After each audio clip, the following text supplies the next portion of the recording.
बिस्मिल्लाहिर्रहमानिर्रहीम। दौलत की चमक ने मेरी आंखों पर वो पट्टी बांध दी थी कि मुझे इंसानों के दुख महज एक ड्रामा लगने लगे थे। मैं अलिशबा, जिसके एक इशारे पर नौकरों की फौज कतार दर कतार खड़ी हो जाती थी, आज खुद एक कच्ची बस्ती के गंदे पानी और कीचड़ में खड़ी एक मजबूर माँ पर चीख रही थी। मुझे नहीं मालूम था कि जिस हीरे की अंगूठी के लिए मैं एक मासूम जान दाव पर लगा रही हूँ, वही हीरा एक दिन मेरी रूह के परख उड़ा देगा।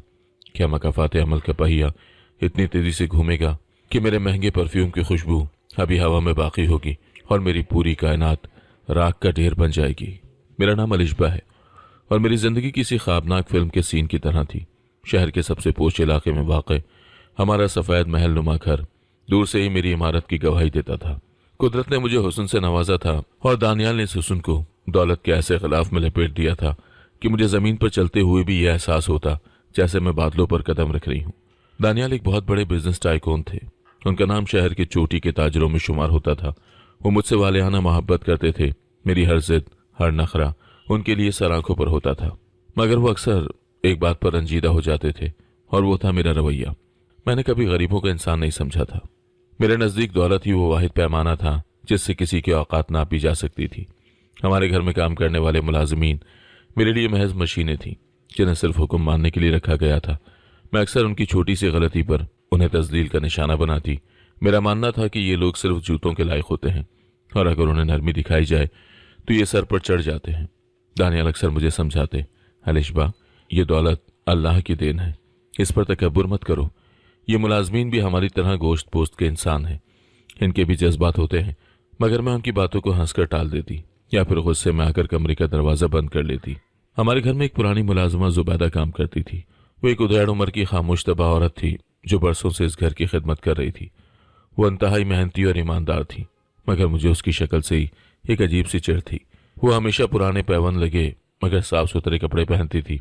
जब भी वो सफाई के लिए मेरे कमरे में आती, मुझे ऐसा महसूस होता जैसे उसके वजूद से गुर्बत की बू आ रही हो, जो मेरे महंगे तरीन फ्रेंच परफ्यूम की खुशबू को गंदा कर रही है। मैं जानबूझकर उसके साफ किए हुए फर्श पर कोई चीज़ गिरा देती और फिर उसे डांटती कि काम ढंग से नहीं किया गया। वो खामोशी से सर झुकाकर दोबारा सफाई शुरू कर देती। उसकी यही खामोशी मुझे मजीद आग बगोला कर देती थी। जुबैदा की एक छोटी बेटी थी। वो अक्सर बीमार रहती थी। जुबैदा कई बार काम के दौरान उदास नजर आती। दानियाल उसका हाल पूछते तो वो बताती कि बच्ची को बुखार है। दानियाल उसे अक्सर इजाफी पैसे दे देते थे, मगर जब ये बात मेरे इल्म में आती तो मैं घर सर पर उठा लेती। मेरा मौक़िफ़ था कि ये उन लोगों के बहाने हैं ताकि अमीरों की जेब से पैसे निकलवा सके। उस मनहूस दिन की सुबह भी कुछ अलग नहीं थी। मैं अपने आलीशान बेड पर बैठी आईपैड पर एक बैनुल-अक़वामी ब्रांड की नई कलेक्शन देख रही थी और ऑनलाइन शॉपिंग में मसरूफ़ थी। कमरे का दर्जा हरारत एसी की बदौलत बिल्कुल मोतदल था और मैं रेशमी गाउन पहने अपनी पुरसुकून जिंदगी का लुत्फ ले रही थी। अचानक कमरे के दरवाजे पर एक हल्की सी दस्तक हुई और जुबैदा अंदर दाखिल हुई। आज उसका हुलिया मामूल से ज़्यादा अबतर था। उसकी आंखें सूजी हुई थी और चेहरे पर कर्ब की गहरी लहरें थीं। वो लड़खड़ाते कदमों से चलती हुई मेरे बेड के पास आई और अचानक फर्श पर बैठकर मेरे पांव पकड़ लिए। उसके ठंडे और मैले हाथों का लम्स महसूस होते ही मेरे पूरे बदन में घिन की एक लहर दौड़ गई। मैंने फौरन अपने पांव पीछे खींचे और गुस्से से उसे झटक दिया। तुम्हारी हिम्मत कैसे हुई मुझे छूने की? मैं चिल्लाई। जुबैदा गिड़गिड़ा कर रोने लगी। उसकी हिचकियां बंद गई थी। बीबी जी, खुदा के लिए मेरी मदद करें। मेरी नूर की हालत बहुत ख़राब है। डॉक्टर ने कहा है कि उसे गर्दन तोड़ बुखार है। अगर आज रात तक उसे महंगी दवाइयाँ ना मिली तो वो बच नहीं पाएगी। मेरे पास 1 रुपया नहीं है। आप मुझे इस महीने की तनख्वाह एडवांस में दे दें। मैं वादा करती हूँ कि अगले महीने 1 पाई नहीं मांगूंगी। बस मेरी बच्ची की जान बचा लें। वो तड़प रही है बीबी जी। उसकी आवाज़ में जो दर्द था उसने कमरे की दीवारों को तो शायद हिला दिया होता, मगर मेरे दिल पर जमी तकब्बुर की बर्फ न पिघल सकी। मुझे सिर्फ अपना वो रेशमी गाउन नजर आ रहा था जिसे उसके आंसुओं ने गीला कर दिया था। ये रोज़ रोज़ के ड्रामे बंद कर दो जुबैदा। अभी कल ही तो तुमने अपनी तनख्वाह ली थी, वो कहाँ उड़ गई? मैंने सफाकी से पूछा। वो रोते हुए बोली, बीबी जी, वो तो पिछले कर्जों में चली गई जो बच्ची के पिछले इलाज के लिए लिए थे। इस वक्त मेरे घर में आटा तक नहीं है। प्लीज़ मुझे सिर्फ 5,000 रुपये दे दें। मैं सारी ज़िंदगी आपकी ग़ुलामी करूँगी। मैंने उसकी तरफ हक़ारत से देखा। मेरी दराज में उस वक्त लाखों रुपए पड़े थे और पर्स में 50,000 रुपये नकद मौजूद थे जो मैंने अपने लिए एक नया परफ्यूम खरीदने के लिए अलग रखे थे। मगर मैंने झूठ बोलने में 1 सेकंड भी नहीं ज़ाया किया। मेरे पास इस वक्त नकद रकम नहीं है और मैं तुम्हारे इन झूठे बहानों के लिए बैंक नहीं जा सकती। चलो निकलो यहाँ से और मेरा मूड ख़राब मत करो। जुबैदा ने फिर से हाथ जोड़े। बीबी जी, अल्लाह के लिए। गार्ड, मैंने ज़ोर से आवाज़ दी और सिक्योरिटी गार्ड को हुक्म दिया कि इस औरत को अभी के अभी घर से बाहर निकालो। उसे घसीट कर बाहर ले जाया गया और वो भी रोती पीटती खाली हाथ चली गई। मैंने सुकून का सांस लिया, परफ्यूम छिड़का और अपनी गाड़ी की चाबी उठाई। मुझे क्या मालूम था कि 5,000 रुपये जिसकी मैंने बुखल की मेरी करोड़ों की सल्तनत के जवाल का पहला पत्थर साबित होंगे। जुबैदा को घर से निकलवाने के बाद मैंने एक फातिहाना मुस्कुराहट के साथ अपने बिखरे हुए बाल दुरुस्त किए। मेरे नज़दीक मैंने एक मुफ्तखोर को उसकी औकात दिखाई थी। मैंने अपना डिज़ाइनर बैग उठाया जिसमें 50,000 रुपये निहायत करीने से रखे थे और अपनी लग्जरी गाड़ी में सवार होकर शहर के सबसे बड़े शॉपिंग मॉल की तरफ निकल गई। गाड़ी की एसी की ठंडक और हल्की मौसीकी ने मेरे जहन से जुबैदा की चीखों और इल्तिजाओं के नक्श मिटाने की भरपूर कोशिश की और जल्द ही उस दुनिया में मगन हो गई जहां सिर्फ कीमतें और ब्रांड्स अहमियत रखते थे। शॉपिंग मॉल पहुंचकर मैं सीधी उस परफ्यूम बुटीक पर गई जहां से मुझे वो खास खुशबू खरीदनी थी। सेल्स गर्ल्स ने निहायत एहतराम से मुझे खुशामदीद कहा। मैंने वो महंगा परफ्यूम खरीदा जिसकी कीमत पूरे 25,000 रुपये थी। उसे खरीदते वक्त मेरे हाथ जरा भी नहीं कांपे। हालांकि यही वो रकम थी जिसके 5वें हिस्से के लिए एक माँ मेरे पैरों में गिरकर अपनी बेटी की जिंदगी की भीख मांग रही थी। मैंने वो परफ्यूम खरीदकर निहायत लापरवाही से गाड़ी की पिछली सीट पर फेंक दिया और घर वापस आ गई। मेरे जहन में सिर्फ शाम की वो पार्टी थी जहां मुझे शहर की एलीट क्लास के सामने अपनी इमारत का सिक्का जमाना था। घर पहुंचकर मैंने आराम किया और शाम होते ही तैयार होने के लिए अपने ड्रेसिंग रूम में चली गई। आज मैंने गहरे सुर्ख रंग का एक महंगा लिबास पहना था और अब बारी थी मेरे पसंदीदा हीरे के सेट की। मैंने अलमारी से ज्वेलरी बॉक्स निकाला और उसे खोला, मगर जैसे ही मेरी नज़र उस खाने पर पड़ी जहां मेरे नायाब हीरे की अंगूठी होनी चाहिए थी, मेरे होश उड़ गए। वो खाना खाली था। मैंने साकत खड़े होकर चंद सेकंड के लिए सोचा कि शायद मैंने उसे कहीं और रखा है, मगर मेरा दिल तेजी से धड़कने लगा। वो अंगूठी महज जेवर नहीं था, वो दानियाल का दिया हुआ सबसे कीमती तोहफा था जिसकी मालियत लाखों में थी। मैंने दीवाना वार पूरा ड्रेसिंग टेबल छान मारा, दराज उलट पलट दी, यहाँ तक कि कालीन के कोने कोने को भी देख लिया, मगर अंगूठी का कहीं नामो निशान नहीं था। अचानक मेरे दिमाग में बिजली की तरह एक ख्याल कूदा था। जुबैदा सुबह वही मेरे कमरे में आई थी, वही मेरे पैरों में गिरी थी और वही उस वक्त शदीद माली परेशानी का शिकार थी। मुझे पूरा यकीन हो गया कि जब मैंने उसे पैसे देने से इनकार किया तो उसने मौका पाकर वो अंगूठी उठा ली ताकि उसे बेचकर अपनी बेटी का इलाज करवा सके। गुस्से और नफरत मेरे वजूद में लावे की तरह उबलने लगा। मैंने लरसते हाथों से दानियाल को फ़ोन किया। दानियाल, आपकी चहेती मुलाजमा ने अपना असली रंग दिखा दिया है। मेरी हीरे की अंगूठी गायब है और मुझे 100% यकीन है कि ये जुबैदा की हरकत है। दानियाल, जो उस वक्त ऑफिस में थे, मेरी आवाज़ सुनकर परेशान हो गए। उन्होंने धीमे लहजे में कहा, अलिशबा, ज़रा ठंडे दिमाग से सोचो। जुबैदा 10 साल से हमारे यहाँ है। उसने कभी एक पाई की हेरा फेरी नहीं की। तुम शायद कहीं रखकर भूल गई होगी। नहीं दानियाल, मैं कहीं नहीं भूली। ये गरीब लोग ज़रूरत के वक्त अपनी औकात भूल जाते हैं। मैं अभी पुलिस को बुला रही हूँ। मैंने उनकी एक न सुनी और फ़ोन काट दिया। मेरे नज़दीक ये सिर्फ एक अंगूठी की चोरी नहीं थी, बल्कि मेरी अना को चैलेंज किया गया था। मैंने फ़ौरन मकामी पुलिस स्टेशन फ़ोन किया और इंस्पेक्टर को बताया कि मेरे घर में चोरी हुई है और मुझे चोर का भी पता है। दानियाल जल्दी घर पहुंच गए थे। वो मुसलसल मुझे समझाने की कोशिश कर रहे थे कि पुलिस को शामिल करना ठीक नहीं है, मगर मैं जिद पर अड़ी रही। कुछ ही देर में पुलिस की गाड़ी हमारे पोर्च में आ रुकी। मैंने इंस्पेक्टर को सारा वाक़या सुनाया और उन पर जोर दिया कि अभी के अभी जुबैदा के घर छापा मारा जाए। दानियाल की खामोश एहतजाजी नज़रें मुझ पर जमी थीं, मगर मैंने उनसे नज़रें चुरा ली और पुलिस की गाड़ी के पीछे अपनी गाड़ी लगा ली। मैं उस वक्त सिर्फ अपनी अंगूठी वापस नहीं चाहती थी, बल्कि मैं जुबैदा को उसकी जुर्रत की वो सज़ा देना चाहती थी जिसे वो रहती दुनिया तक याद रखे। गाड़ी जैसे ही कच्ची बस्ती की तंग और बदबूदार गलियों में दाखिल हुई, मेरा दम घुटने लगा। चारों तरफ गंदगी और गरीबी का राज था। जुबैदा का छोटा सा कच्चा मकान एक गंदी गली के आखिर में था। पुलिस ने बिना दस्तक दिए दरवाज़ा धक्का देकर खोला। अंदर का मंजर इंतहाई तकलीफदेह था। जुबैदा अपनी बीमार बेटी नूर के सर पर ठंडे पानी की पट्टियां रख रही थी। बच्ची बुखार की तपिश से हिज़्यानी कैफियत में कुछ बड़बड़ा रही थी। पुलिस को देखकर जुबैदा के हाथ से कपड़ा गिर गया और वो खौफ से खड़ी हो गई। चोर औरत, निकाल मेरी अंगूठी। मैंने अंदर दाखिल होते ही उस पर धाड़ कर कहा। जुबैदा की आंखों में पहले हैरत और फिर शदीद खौफ उतरा। बीबी जी, मैंने कुछ नहीं किया। मैं तो सुबह से अपनी बच्ची को लेकर बैठी हूँ। खुदा की कसम, मैंने कुछ नहीं चुराया। वो रोते हुए मेरे पैरों में गिरने लगी, मगर मैंने उसे हकारत से ठुकरा दिया। पुलिस ने घर का सारा सामान उलट पलट दिया। आटे का वो टीन भी खाली निकला जिसमें शायद वो कुछ छुपाने की कोशिश करती, मगर वहां गुर्बत के सिवा कुछ न था।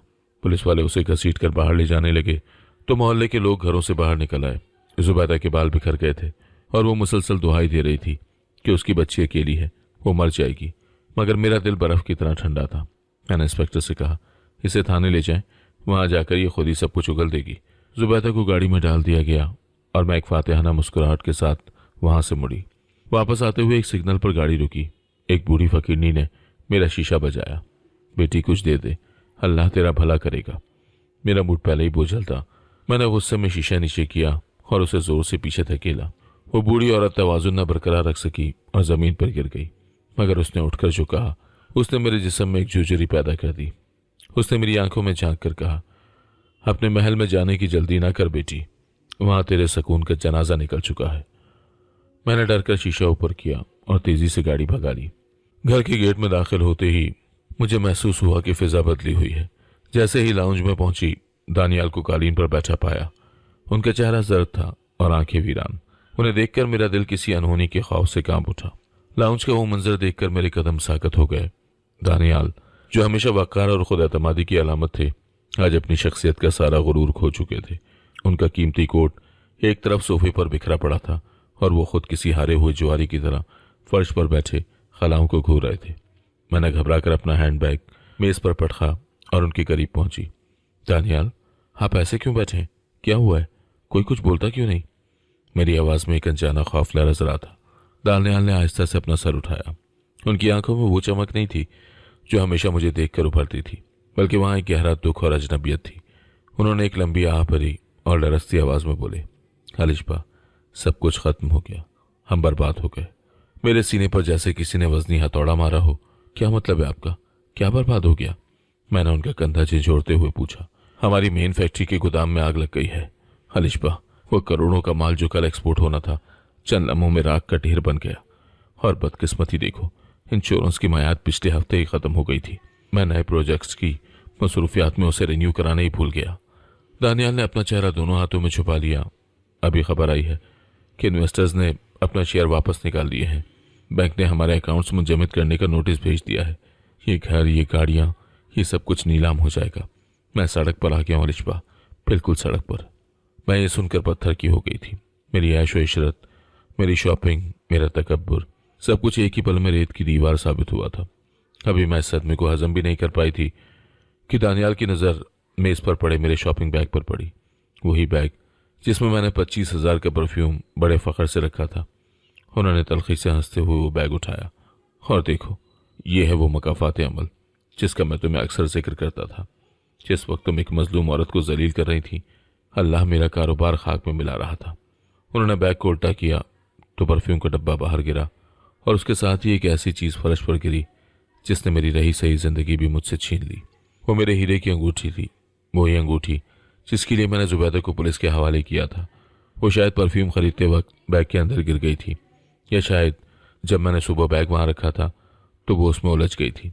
दानियाल ने अंगूठी उठाई और मेरी आंखों में आंखें डालकर बोले, तुम्हारी एक लापरवाही ने उस गरीब का घर उजाड़ दिया।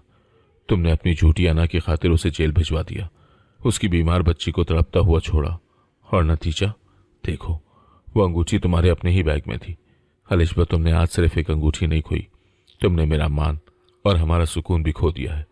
मैं गूंगी और बहरी हो चुकी थी। वो फकीरनी सच कह रही थी।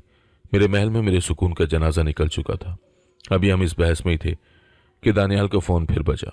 फोन स्क्रीन पर इंस्पेक्टर का नाम चमक रहा था। दानियाल ने कांपते हाथों से फोन उठाया। दूसरी तरफ से आने वाली खबर ने दानियाल के चेहरे का रंग सफेद कर दिया। उन्होंने फोन बंद किया और एक वहशतनाक निगाह मुझ पर डाली। इंस्पेक्टर कह रहा है, जुबैदा की बच्ची नूर की हालत इंतहाई तशवीशनाक है। उसे अस्पताल मुंतकिल किया गया है, लेकिन उसके पास इलाज के लिए पैसे नहीं हैं और मां थाने में कैद है। डॉक्टर्स कह रहे हैं कि वो शायद सुबह का सूरज ना देख सके। दानियाल की आवाज़ गुस्से से फट रही थी। उन्होंने मेरा बाजू पकड़कर मुझे झटका दिया। सुन लो हालिशबा, अगर उस बच्ची को कुछ हुआ तो मैं तुम्हें कभी माफ़ नहीं करूंगा। मैं एक कातिल औरत के साथ जिंदगी नहीं गुजार सकता। अगर वो बच्ची मर गई तो मेरा और तुम्हारा रिश्ता उसी वक्त खत्म हो जाएगा। मैं तुम्हें तलाक दे दूंगा। तलाक का लफ्ज़ मेरे कानों में एटम बम की तरह फटा। मेरा सारा तकब्बुर मिट्टी में मिल गया। मुझे महसूस हुआ कि जैसे कायनात की हर शय मुझ पर थूक रही है।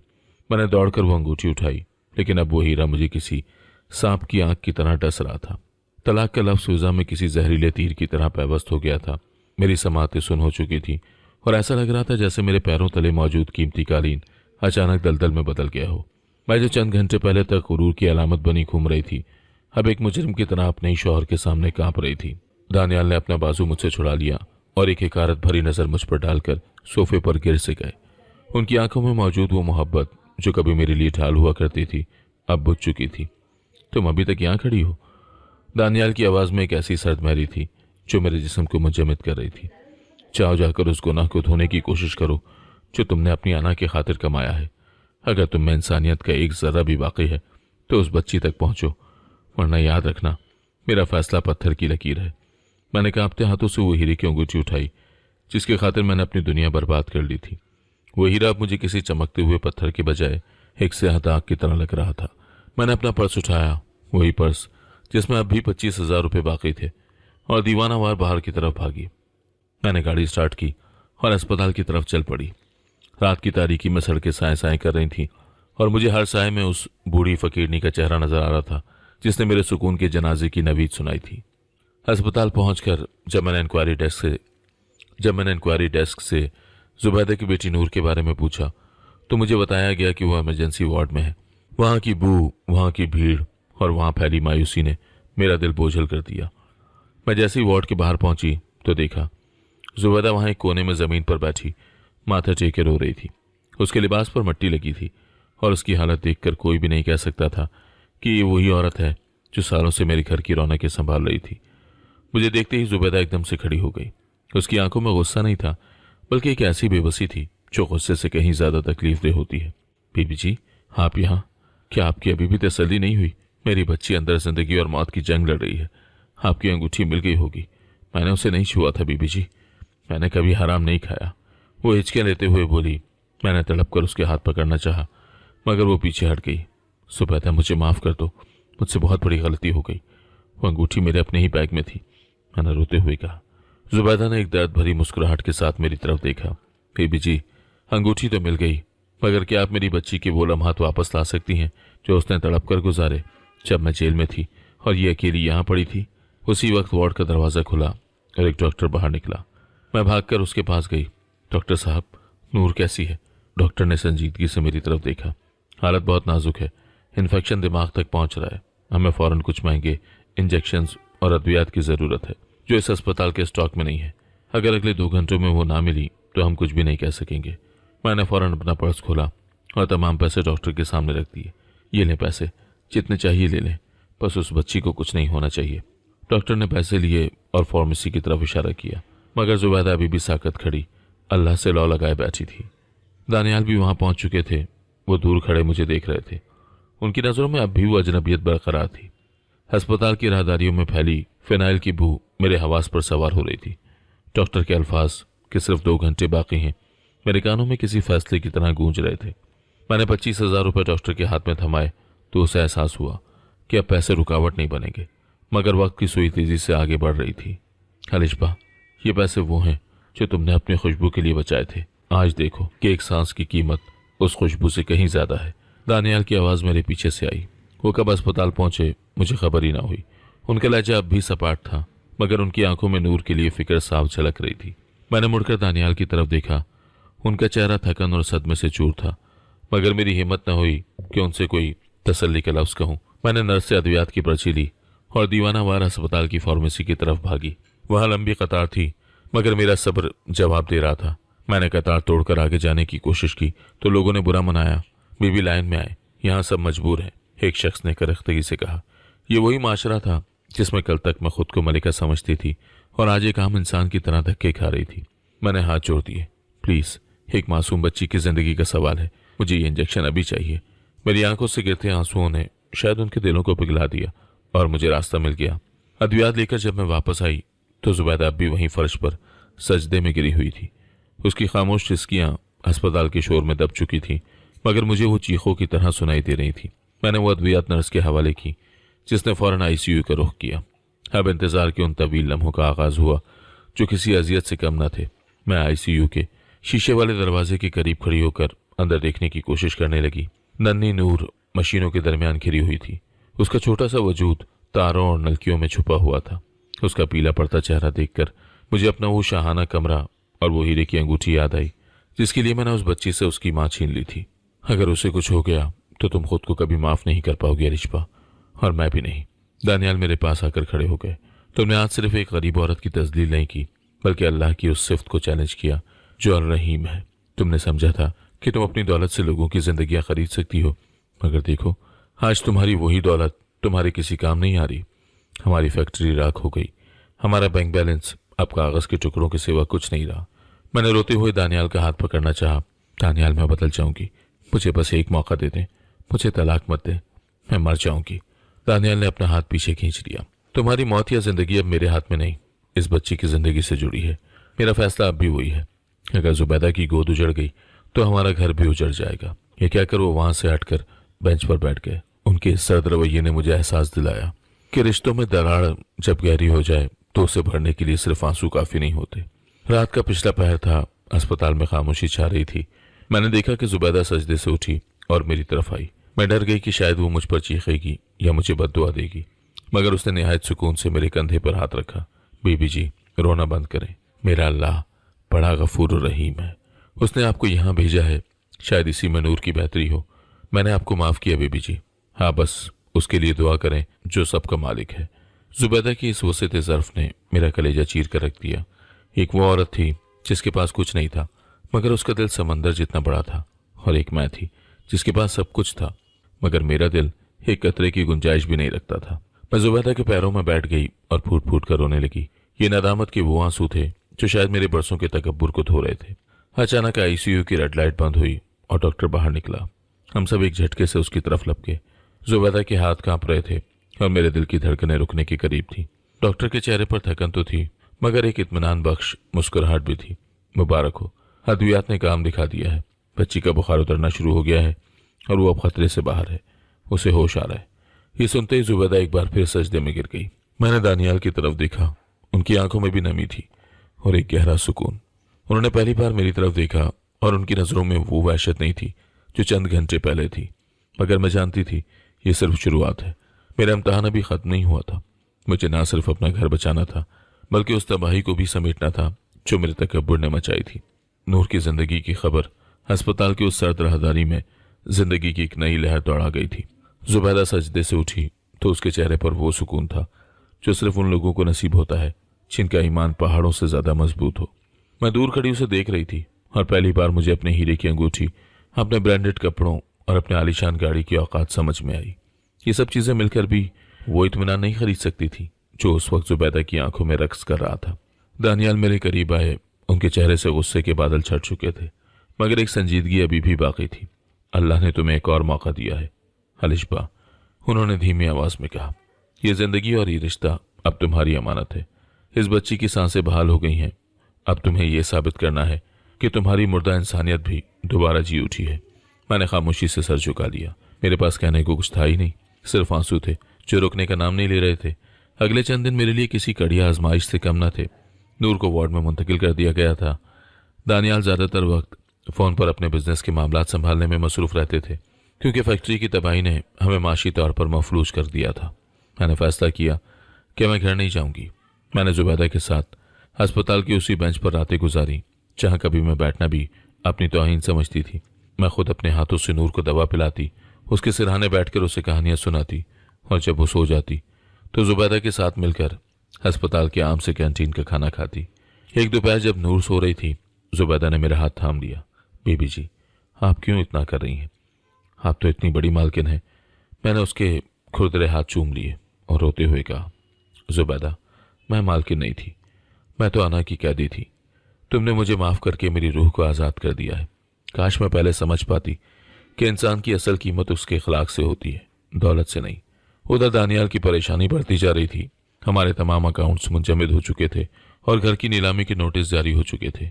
एक शाम जब मैं अस्पताल से घर कपड़े लेने पहुंची तो देखा सहन में चंद लोग पैमाइश कर रहे थे। ये बैंक के नुमाइंदे थे। वो घर जिसके एक एक कोने को मैंने बड़े गुरूर से सजाया था, अब वो मेरे हाथ से निकल रहा था। दानियाल लाउंज में बैठे कुछ कागजात पर दस्तखत कर रहे थे। तो क्या वाकई सब खत्म हो गया? मैंने उनके पास जाकर पूछा। दानियाल ने गहरी सांस दी। हाँ अलिशबा, ये घर, ये सामान सब नीलाम हो जाएगा। हम एक छोटे से किराए के मकान में मुंतकिल होना पड़ेगा। मेरी वो तमाम मेहनत जो मैंने बरसों में की थी राख हो चुकी है, लेकिन मुझे अफसोस नहीं है। शायद अल्लाह हमें पाक करना चाहता था। मैंने अपने कमरे में जाकर अपना जेवरात का बक्स खोला। उसमें अब भी बहुत से कीमती चीज़ें मौजूद थी जो मेरे मायके से मिली थी या दानियाल ने तोहफे में दी थी। मैंने वो सब एक थैले में डाला और दानियाल के पास ले आई। ये ले दानियाल, इन्हें बेच दे, मुझे अब इनकी ज़रूरत नहीं है। दानियाल ने हैरत से मेरी तरफ देखा। अलिशबा, ये तुम्हारा जेवर है, तुम्हारी मलकियत है। नहीं दानियाल, ये सब मट्टी है। मेरी असल मलकियत आपका भरोसा है जो मैंने खो दिया था। मुझे अब हीरे नहीं, अपना सुकून वापस चाहिए। दानियाल की आंखों में एक अजीब सी चमक आई। उन्होंने मेरा हाथ पकड़ लिया। आज मुझे महसूस हो रहा है कि मेरी अलिशबा वापस आ गई है। दौलत आती जाती रहती है, मगर जब इंसान बदलता है तो कायनात का निज़ाम बदल जाता है। अगले चंद हफ्तों में हमारे तर्ज ज़िंदगी मुकम्मल तौर पर बदल गया। हम अपने बड़े महल से निकलकर एक 2 कमरों के अपार्टमेंट में मुंतकिल हो गए। वहाँ ना कोई गार्ड था, ना मुलाजमीन की फौज। जुबैदा अब भी हमारे साथ थी, मगर अब वो मुलाजमा नहीं बल्कि घर के एक फ़र्द की तरह थी। नूर अब मुकम्मल सेहतियाब होकर स्कूल जाने लगी थी। मैं खुद घर की सफाई करती, खाना बनाती और दानियाल के लिए चाय तैयार करती। अजीब बात यह थी कि इस छोटे से घर में मुझे वो नींद आती थी जो उस बड़े महल के रेशमी बिस्तर पर कभी नहीं आई थी। एक दिन दानियाल घर आए तो उनके चेहरे पर एक फातिहाना मुस्कुराहट थी। अलिशबा, मुझे एक पुराने दोस्त ने पार्टनरशिप की पेशकश की है और बैंक ने भी मेरा नए प्रोजेक्ट के लिए कर्जा मंजूर कर लिया है। हम दोबारा काम शुरू कर रहे हैं। मैं खुशी से निहाल हो गई, मगर फिर रुक कर पूछा, क्या हम फिर से उसी बड़े घर में जाएंगे? दानियाल ने मेरा हाथ थाम कर कहा, घर बड़ा हो या छोटा, अब वहाँ वो अलिशबा नहीं होगी जो दौलत के नशे में अंधी हो जाए। हम दोबारा अपनी सल्तनत खड़ी करेंगे, लेकिन उसकी बुनियादें इंसानियत और हमदर्दी पर होंगी। शाम को मैं और जुबैदा सहन में बैठे थे। नूर पास ही खेल रही थी। मैंने सोचा कि अल्लाह किस तरह इंसान को तोड़कर दोबारा जोड़ता है। मेरी अंगूठी मिल गई थी, मेरा शौहर वापस मिल गया था और अब मेरा वक़ार भी बहाल हो रहा था। मगर उस सबके पीछे वो दर्दनाक रात थी जिसने मुझ में से मैं निकाल कर हम तक पहुंचा दिया था। वक्त की धूल जब बैठती है तो तस्वीर वाज़े होने लगती है। हमारी ज़िंदगी के इस तूफान को गुजरे अब 2 साल बीत चुके थे। शहर की फिजा में वही नमी थी जो उस रात थी जब मैंने जुबैदा को धक्के देकर निकाला था। मगर आज मैं वो अलिशबा नहीं थी जो शीशे के पीछे बैठकर दुनिया को हिकारत से देखती थी। आज मैं अपनी नई गाड़ी की पिछली सीट पर नहीं बल्कि ड्राइविंग सीट पर थी और मेरे बराबर में जुबैदा बैठी थी जो मेरी मुलाजमा नहीं बल्कि मेरी दस्ते रास्त के तौर पर मेरे साथ एक वुमेन एम्पावरमेंट सेंटर चलाती थी। दानियाल ने मेहनत और दयानत से अपना कारोबार दोबारा खड़ा कर लिया था, मगर हमने उस आलीशान महल में वापस ना जाने का फैसला किया जहां दरो दीवार से तकब्बुर टपकता था। हम अब एक सादा मगर कुशादा घर में रहते थे जहां हर इतवार को बस्ती के बच्चों के लिए महफिल लगती थी। दौलत दोबारा लौट आई थी, बल्कि पहले से कहीं ज्यादा मिकदार में, मगर अब वो मेरे पर्स में नहीं मेरे अखलाक में झलकती थी। उस दिन शहर में एक बहुत बड़ा बिजनेस अवार्ड फंक्शन था। दानियाल को साल का बेहतरीन ताजिर करार दिया गया था। मुझे उनके साथ जाना था, मगर मेरा दिल किसी और ही कश्मकश में था।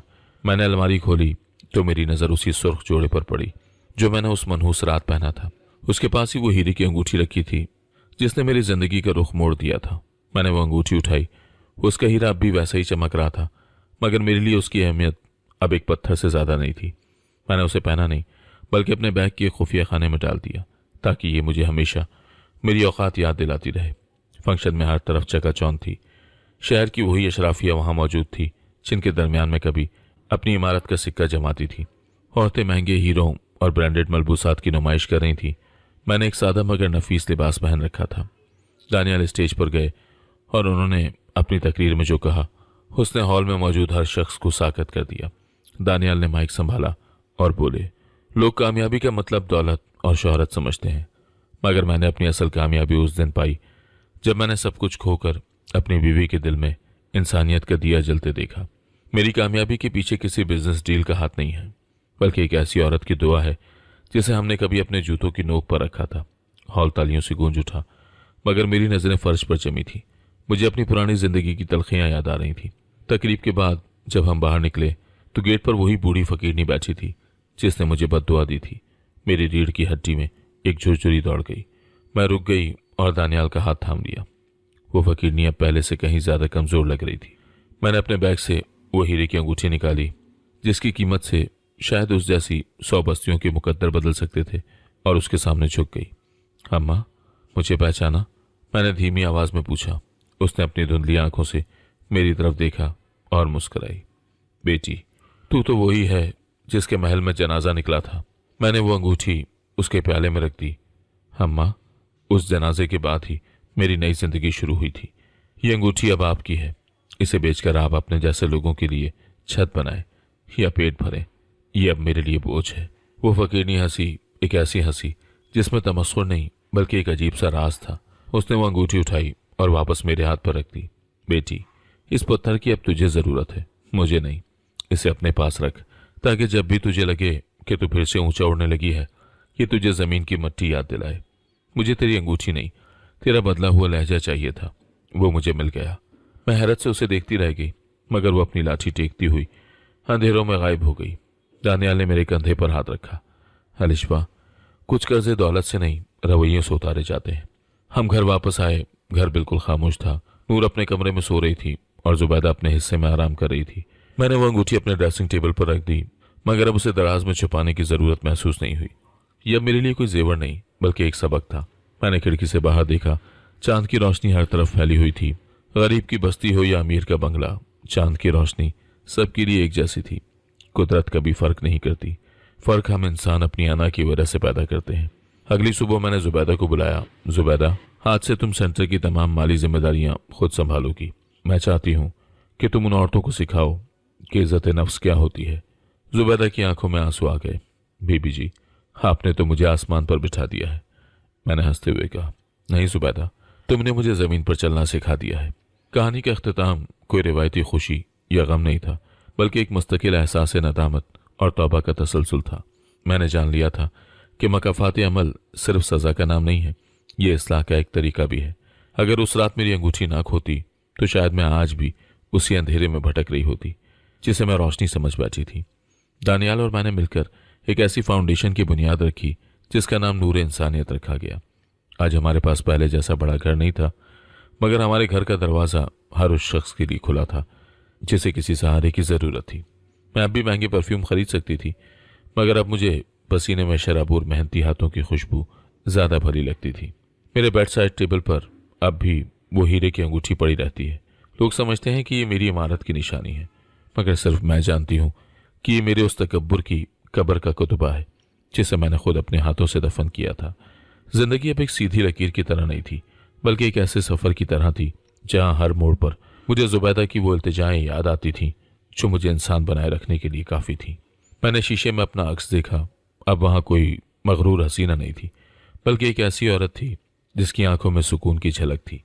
मैंने मुस्कुराकर खिड़की बंद की और दानियाल के लिए चाय बनाने किचन की तरफ चल पड़ी।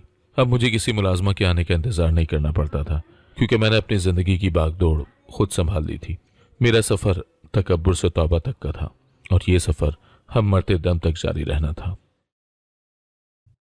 अगर आपको आज की कहानी पसंद आई है तो वीडियो को जरूर लाइक कीजिएगा और अपने दोस्तों के साथ भी शेयर कीजिएगा। और हाँ, अगर आपने अभी तक हमारा चैनल सब्सक्राइब नहीं किया तो जरूर सब्सक्राइब करें। मिलते हैं कल एक नई और दिलचस्प कहानी के साथ। अल्लाह हाफिज।